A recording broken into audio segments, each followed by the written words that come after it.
ಈಗ ಕಾಂಗ್ರೆಸ್ ಪಾಳ್ಯದಲ್ಲಿ ಸಂಪುಟ ಸರ್ಜರಿ ಬಹುತೇಕ ಫಿಕ್ಸ್ ಅಂತ ಹೇಳಲಾಗ್ತಾ ಇದೆ. ಸಿಎಂ ಡಿಕೆ ಶಿವಕುಮಾರ್ ಅವರು ದೆಹಲಿಗೆ ಹೋಗಿ ಹೈಕಮಾಂಡ್ ಜೊತೆ ಮಾತುಕತೆಯನ್ನು ಕೂಡ ನಡೆಸ್ತಾ ಇದ್ದಾರೆ. ಹಾಗಾದ್ರೆ ಈ ಬಾರಿಯ ಸಂಪುಟ ಸರ್ಜರಿಯಲ್ಲಿ ಯಾರು ಔಟ್ ಯಾರು ಇನ್ ಅನ್ನುವಂತಹ ಪ್ರಶ್ನೆ ಉದ್ಭವ ಆಗಿದೆ.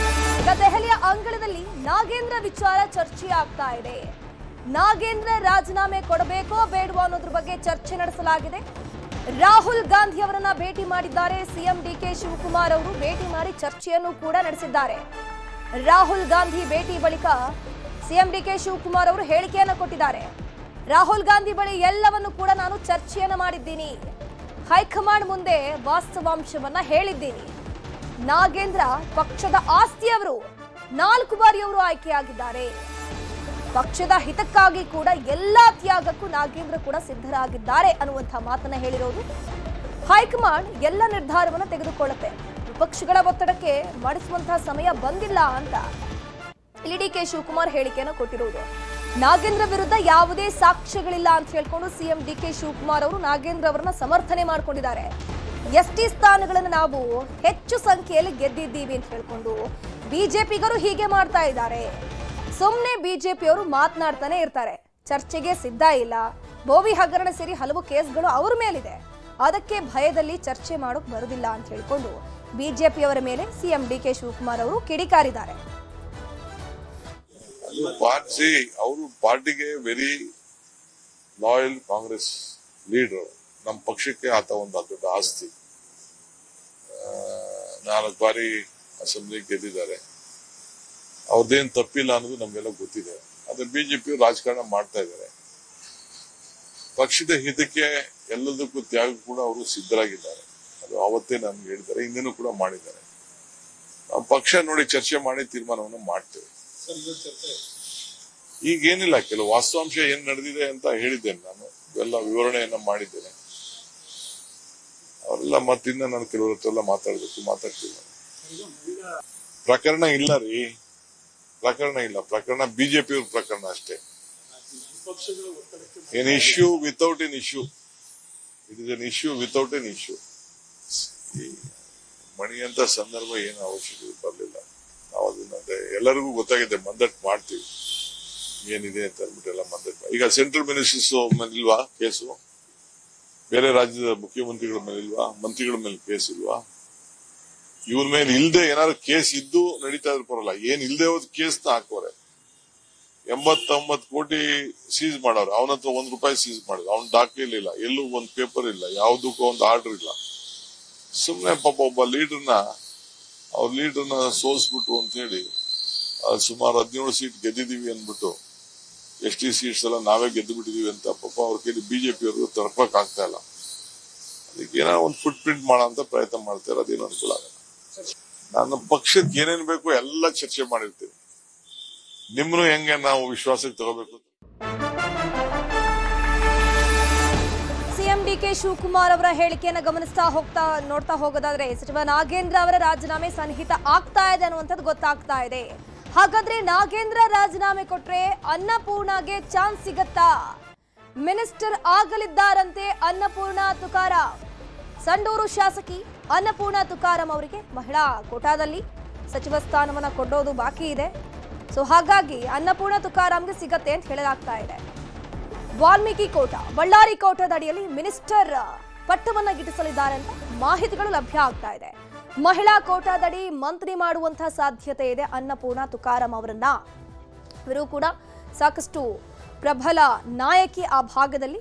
ಬಳ್ಳಾರಿ ಕೋಟಾದಲ್ಲಿ ಕೊಟ್ಟಂಗೂ ಆಗತ್ತೆ, ವಾಲ್ಮೀಕಿ ಕೋಟಾದಲ್ಲೂ ಕೂಡ ಕೊಟ್ಟಂಗಾಗತ್ತೆ. ಸೊ ಅಲ್ಲಿನ ಜನರಿಗೆ ಸುಲಭ ಆಗುವಂತಹ ನಿಟ್ಟಿನಲ್ಲಿ ಅಲ್ಲಿಯ ಕಾಂಗ್ರೆಸ್ನ ಸದಸ್ಯರು, ಅಲ್ಲಿನ ವಾಲ್ಮೀಕಿ ಸಮುದಾಯಕ್ಕೆ ಯಾವುದೇ ರೀತಿಯ ಅನ್ಯಾಯ ಆಗದಂತೆ ನ್ಯಾಯ ಕೊಡುವಂತಹ ಕೆಲಸದಲ್ಲಿ ಅನ್ನಪೂರ್ಣ ತುಕಾರಾಂಗೆ ಚಾನ್ಸ್ ಸಿಗುವಂತಹ ಎಲ್ಲ ಲಕ್ಷಣಗಳು ಕಾಣಿಸ್ತಾ ಇದೆ. ಇನ್ನೊಂದ್ರ ಬಗ್ಗೆ ಹೆಚ್ಚಿನ ಮಾಹಿತಿ ನೀಡ್ತಾ ಹೋಗ್ತಾರೆ ನಮ್ಮ ಪೊಲಿಟಿಕಲ್ ಬ್ಯೂರೋ ಹೆಡ್ ಆಗಿರುವಂತಹ ಚಿದಾನಂದ್ ಪಟೇಲ್. ನೇರ ಸಂಪರ್ಕದಲ್ಲಿ ಜಾಯಿನ್ ಆಗಿದ್ದಾರೆ. ಚಿದಾನಂದ್ ಪಟೇಲ್ರೆ, ಸಿಎಂ ಡಿಕೆ ಶಿವಕುಮಾರ್ ಈಗ ದೆಹಲಿಯಲ್ಲಿದ್ದಾರೆ. ರಾಹುಲ್ ಗಾಂಧಿ ಅವರ ಜೊತೆ ಚರ್ಚೆಯನ್ನು ಕೂಡ ನಡೆಸಿದ್ದಾರೆ. ಅವರ ಸ್ಟೇಟ್ಮೆಂಟ್ ಗಳನ್ನ ನೋಡ್ತಾ ಹೋಗೋದಾದ್ರೆ ನಾಗೇಂದ್ರ ತ್ಯಾಗಕ್ಕೂ ಸಿದ್ಧ ಇದ್ದಾನೆ ಅಂತ ಹೇಳ್ತಾ ಇದ್ದಾರೆ. ಈಗ ಹಾಗಾದ್ರೆ ನಾಗೇಂದ್ರ ಅವರು ರಾಜೀನಾಮೆ ಕೊಡುವಂಥದ್ದು ಪಕ್ಕಾನ? ಅವ್ರ ಸ್ಥಾನಕ್ಕೆ ಯಾರನ್ನ ಭರ್ತಿ ಮಾಡೋಕೆ ಆಯ್ಕೆ ಮಾಡಬಹುದು ಅಂತ?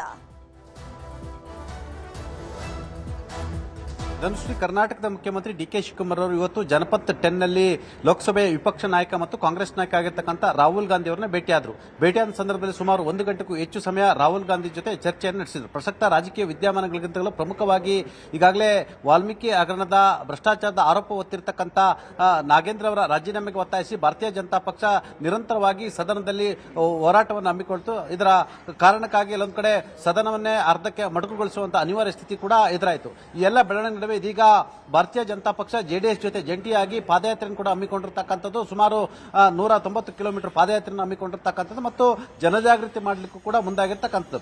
ಆ ಮುಖಾಂತರ ಒಂದು ಕಡೆ ಸಂಪುಟದಲ್ಲಿ ಮಹಿಳಾ ಕೋಟಾ ಬಾಕಿ ಇರತಕ್ಕಂಥದ್ದು. ಈ ಎಲ್ಲದರ ನಡುವೆ ಕೂಡ ಬ್ಯಾಡಗಿಯ ಶಾಸಕರಾಗಿರ್ತಕ್ಕಂಥ ಕುರುಬ ಸಮುದಾಯದ ಶಾಸಕರಾಗಿರ್ತಕ್ಕಂಥ ಬಸವರಾಜ ಶಿವಣ್ಣ ಅವರನ್ನ ಮಂತ್ರಿ ಮಾಡಿಲ್ಲ ಅಂತ ಹೇಳಿ ಈಗಾಗಲೇ ಮಾಜಿ ಮುಖ್ಯಮಂತ್ರಿ ಸಿದ್ದರಾಮಯ್ಯವರು ಮುಂಚಿಕೊಂಡಿರ್ತಕ್ಕಂಥದ್ದು ಮತ್ತೊಂದು ಭಾಗ.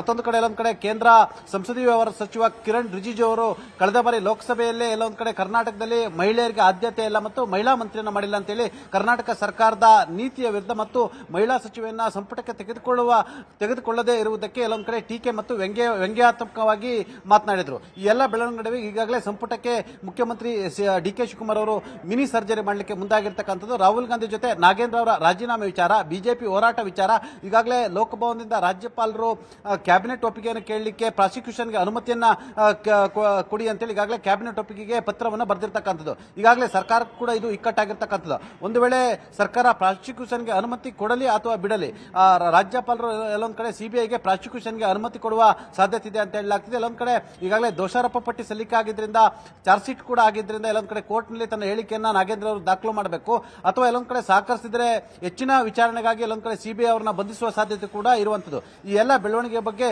ರಾಹುಲ್ ಗಾಂಧಿ ಅವರ ಜೊತೆ ಸುದೀರ್ಘವಾಗಿ ಚರ್ಚೆ ಮತ್ತು ಮಾಹಿತಿಯನ್ನ ತಿಳಿಸಿರ್ತಕ್ಕಂಥ ಡಿ.ಕೆ. ಶಿವಕುಮಾರ್ ಅವರು ನಾಗೇಂದ್ರ ಅವರ ರಾಜೀನಾಮೆ ಎಷ್ಟು ಅತ್ಯಗತ್ಯ ಮತ್ತು ಎಲ್ಲೊಂದು ಕಡೆ ಇದು ಪಕ್ಷ ಮತ್ತು ಸರ್ಕಾರಕ್ಕೆ ಮುಜುಗರ ಉಂಟಾಗ್ತಿರ್ತಕ್ಕಂಥದ್ದು. ಆ ಮುಖಾಂತರ ಎಲ್ಲೊಂದು ಕಡೆ ಭಾರತೀಯ ಜನತಾ ಪಕ್ಷಕ್ಕೆ ರಾಜಕೀಯ ಅಸ್ತ್ರವನ್ನು ಮಾಡಿಕೊಟ್ಟಂತಾಗಿದೆ ಎಂಬುದಾಗಿ ವಿವರಣೆ ಕೊಟ್ಟಿದ್ದಾರೆ ಅಂತ ಹೇಳಲಾಗ್ತಿದೆ. ಮತ್ತೊಂದು ಕಡೆ ಎಲ್ಲೊಂದು ಕಡೆ ನಾಗೇಂದ್ರ ಅವರ ರಾಜೀನಾಮೆ ಬಹುತೇಕ ಸನ್ನಿಹಿತ ಅಂತಲೇ ಹೇಳ್ತಿರ್ತಕ್ಕಂಥದ್ದು. ಹೈಕಮಾಂಡ್ ಬಹುತೇಕ ಒಪ್ಪಿಗೆ ಕೊಟ್ಟಿದೆ ಅಂತ ಹೇಳಿ ಇದೀಗ ಕಾಂಗ್ರೆಸ್ನ ಉನ್ನತ ಮೂಲಗಳು ಚಿದಾನಂದ ಪಟೇಲ್ ಈಗ ಅಲ್ಲಿ ರಾಜೀನಾಮೆ ಕೊಡುವಂತದ್ದು ಪಕ್ಕ ಆಯ್ತು ಅಂತಂದ್ರೆ ಅನ್ನಪೂರ್ಣ ತುಕಾರಾಂ ಅವರಿಗೆ ಮಣೆ ಹಾಕಲಿದ್ದಾರೆ, ಬಹುತೇಕ ಫಿಕ್ಸ್ ಅಂತ ಹೇಳಲಾಗ್ತಾ ಇದೆ.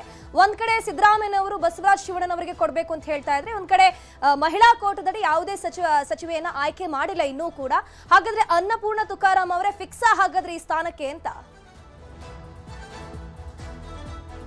ಬಹುತೇಕ ನಾಗೇಂದ್ರ ರಾಜೀನಾಮೆ ಸನ್ನಿಹಿತ ಅಂತ ಹೇಳಲಾಗ್ತಿದೆ. ಯಾವುದೇ ಗಳಿಗೆಯಲ್ಲೂ ಕೂಡ ನಾಗೇಂದ್ರ ರಾಜೀನಾಮೆನ ಮುಖ್ಯಮಂತ್ರಿ ಡಿ.ಕೆ. ಶಿವಕುಮಾರ್ ಪಡೆಯುವ ಸಾಧ್ಯತೆ ಇದೆ ಅಂತ ಹೇಳಲಾಗ್ತಿದೆ. ಮುಖ್ಯಮಂತ್ರಿಗಳು ಅಂದುಕೊಂಡಂತೆ ಎಲ್ಲವೂ ಕೂಡ ಆದರೆ 2 ಅಥವಾ 3 ದಿನಗಳಲ್ಲಿ ಕರ್ನಾಟಕದಲ್ಲಿ ಮುಖ್ಯಮಂತ್ರಿ ಡಿ.ಕೆ. ಶಿವಕುಮಾರ್ ಅವರ ಸಂಪುಟಕ್ಕೆ ಮಿನಿ ಸರ್ಜರಿ ಖಚಿತ ಅಂತ ಹೇಳಲಾಗ್ತಿದೆ. ಒಂದು ಮಹಿಳಾ ಕೋಟದಡಿ ಎಲ್ಲೊಂದು ಕಡೆ ನಾಗೇಂದ್ರ ಅವರು ರಾಜೀನಾಮೆ ಕೊಟ್ಟರೆ ಅವರು ವಾಲ್ಮೀಕಿ ಸಮುದಾಯಕ್ಕೆ ಸೇರಿದಂತವರು ಮತ್ತು ಬಳ್ಳಾರಿಗೆ ಸೇರಿದಂತವರು. ಬಳ್ಳಾರಿ ಲೋಕಸಭೆ ಸ್ಥಾನವನ್ನು ಕೂಡ ಗೆದ್ದಿರ್ತಕ್ಕಂಥ, ಹಾಗಾಗಿ ಉಪಚುನಾವಣೆಯಲ್ಲಿ ಗೆದ್ದಿರ್ತಕ್ಕಂಥ ಸಂಡೂರಿನ ಶಾಸಕಿ ಆಗಿರ್ತಕ್ಕಂಥ ಅನ್ನಪೂರ್ಣ ತುಕಾರಾಂ ಅವರಿಗೆ ಮಹಿಳಾ ಕೋಟ, ವಾಲ್ಮೀಕಿ ಕೋಟದಡಿ ಮತ್ತು ಬಳ್ಳಾರಿ ಕೋಟದಡಿ ಮಂತ್ರಿ ಆಗುವುದು ಖಚಿತ ಅಂತ ಹೇಳಲಾಗ್ತಿದೆ. ಉಳಿದಿರತಕ್ಕಂಥ ಒಂದು ಸ್ಥಾನವನ್ನು ಎಲ್ಲೊಂದು ಕಡೆ ಮಾಜಿ ಮುಖ್ಯಮಂತ್ರಿ ಸಿದ್ದರಾಮಯ್ಯನವರು ಶಿಫಾರಸು ಮಾಡಿರ್ತಕ್ಕಂಥ ಬ್ಯಾಡಗಿ ಶಾಸಕರಾಗಿರ್ತಕ್ಕಂಥ ಬಸವರಾಜ ಶಿವಣ್ಣರಿಗೆ ಕೊಡುವ ಸಾಧ್ಯತೆ ಇದೆ ಅಂತ ಹೇಳಲಾಗ್ತಿದೆ.